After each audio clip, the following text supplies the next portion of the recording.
Hello everyone, welcome to another episode from Chedexcel.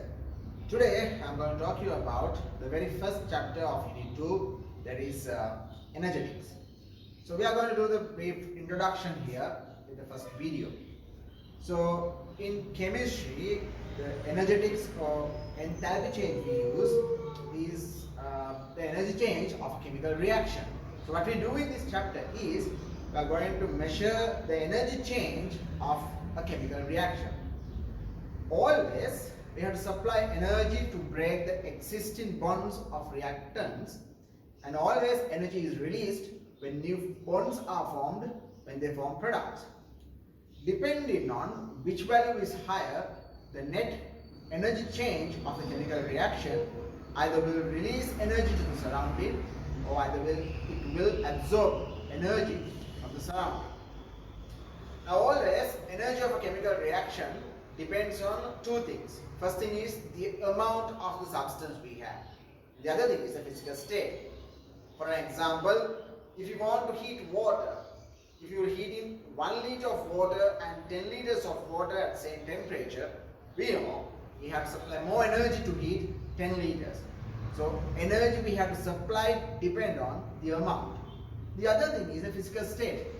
If you have 1 liter of water and 1 liter of ice cube, the energy required to boil 1 liter of water is less than the energy required to boil 1 liter of ice cube, because ice cube requires to melt it down first, then only it will increase its temperature.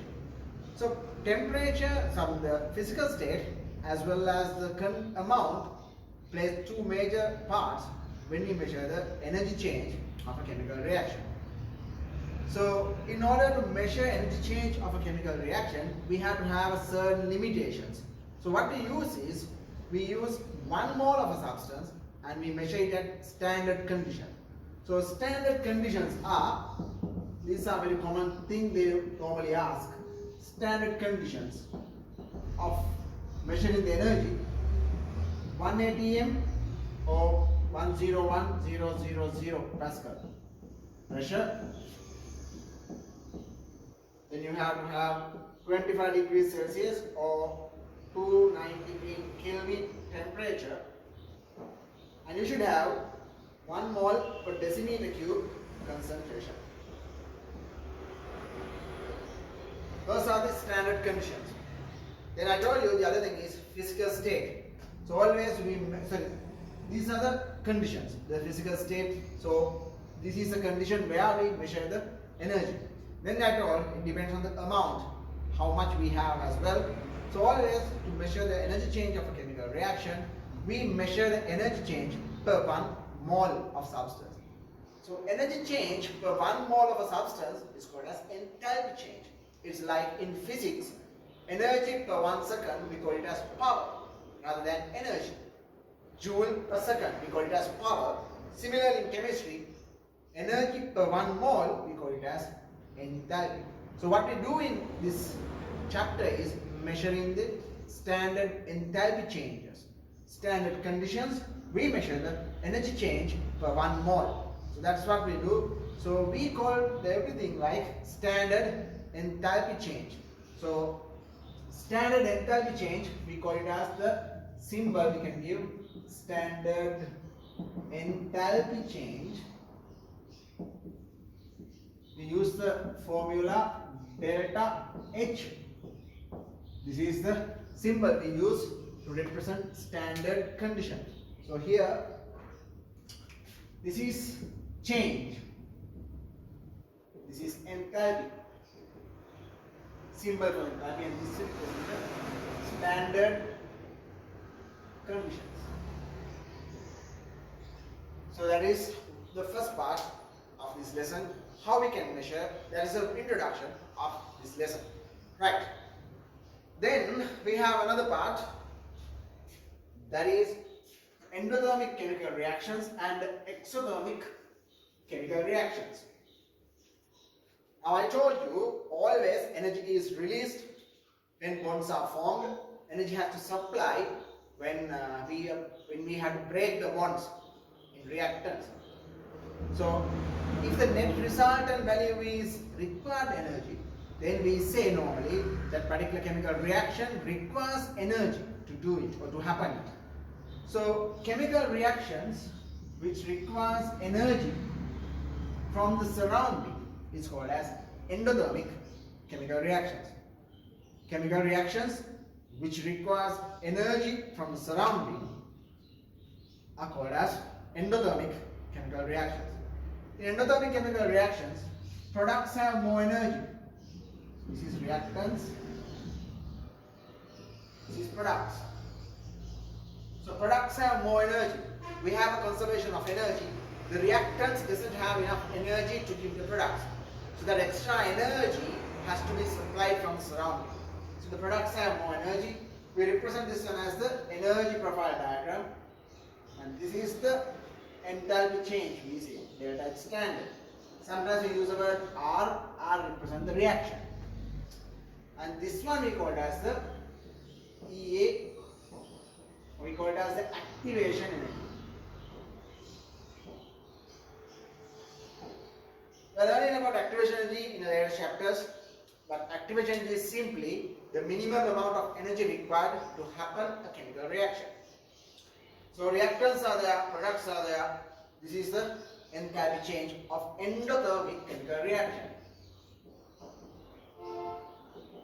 This is the energy axis, y-axis, and we normally call this as the progress of the reaction. So this is what it looks like for an endothermic chemical reaction, energy profile diagram. Very common thing they normally ask in MCQs in Unit 2. Right. So that's for the endothermic chemical reaction. Then what about exothermic chemical reaction? Something exactly opposite. In exothermic chemical reactions, products have less energy than reactants. So again, according to the conservation of energy, when reactants convert to products, reactants have more energy, only half of it or only a little amount of it is used to give the products. So the extra energy present with the reactants now has to be removed to the surrounding. So they normally remove it as energy, so heat. So in exothermic chemical reactions, so if I draw exothermic here,